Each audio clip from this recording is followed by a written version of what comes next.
ভারত চাইলে শেখ হাসিনাকে ফেরত দিতে পারে, বলেছেন পররাষ্ট্র বিষয়ক উপদেষ্টা মোহাম্মদ তৌহিদ হোসেন। কিন্তু হঠাৎ করে তিনি একথা কেন বলেছেন?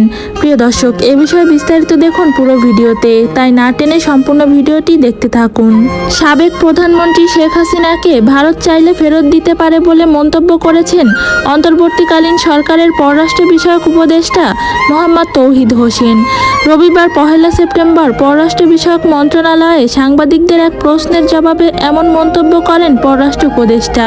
তৌহিদ হোসেন বলেন, ভারত ফেরত দেবে কিনা সেটা তাদের বিষয়, চুক্তি আছে আমাদের, চাইলে দিতে পারার কথা, এখানে লিগ্যাল প্রসেস থাকে, আমি জানি না সেটা কিভাবে হয়, তবে যদি লিগ্যাল সিস্টেমে চাওয়া হয়, মানে আইন ও স্বরাষ্ট্র মন্ত্রণালয় যদি শেখ হাসিনাকে ফেরত আনতে চায়, তাহলে অবশ্যই আমরা চেষ্টা করব।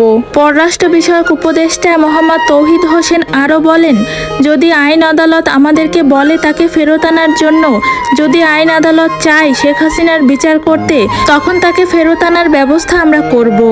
ভারতে শেখ হাসিনা কোন স্ট্যাটাসে থাকছে জানতে চাইলে তৌহিদ হোসেন বলেন, লাল পাসপোর্ট অটোমেটিক্যালি বাতিল হয়েছে, এটা ভারতীয়দের জিজ্ঞেস করুন তিনি কোন স্ট্যাটাসে সেখানে আছেন। বাংলাদেশে ভারতীয় প্রকল্প প্রসঙ্গে তৌহিদ হোসেন বলেন, চলমান প্রকল্পগুলো তো আমাদের শেষ করতে হবে। বাংলাদেশে ভারত বিরোধী মনোভাব তৈরি হয়েছে, সেজন্য ভারতীয়দের মধ্যে এক ধরনের আতঙ্ক আছে। বিষয়টি নিয়ে পররাষ্ট্র উপদেষ্টার দৃষ্টি আকর্ষণ করা হলে তিনি বলেন, এক ধরনের ভীতির মধ্যে আছেন, সেটি না বলে আতঙ্ক বললেই ভালো হয়। সেই ভীতি থেকে আশা করি তারা বেরিয়ে আসতে পারবেন। ভারতের সঙ্গে হওয়া বিগত সরকারের সর্বশেষ সময়ে করা সমঝোতা স্মারক বর্তমান সরকার পুনর্বিবেচনা করবে কিনা জানতে চাইলে তৌহিদ হোসেন বলেন, MOU চূড়ান্ত চুক্তি না, কাজেই এখানে আমাদের স্বার্থ সুরক্ষিত হয়েছে কিনা সেটি তো আমরা দেখতেই পারি। স্বার্থ রক্ষা করে আমাদের যা করা দরকার আমরা করব। পররাষ্ট্র উপদেষ্টা মোহাম্মদ তৌহিদ হোসেন বলেন, আদালত যদি নির্দেশ দেয় সাবেক প্রধানমন্ত্রী শেখ হাসিনাকে ফিরিয়ে আনতে, তবে তাকে আমরা অবশ্যই ফিরিয়ে আনতে বাধ্য।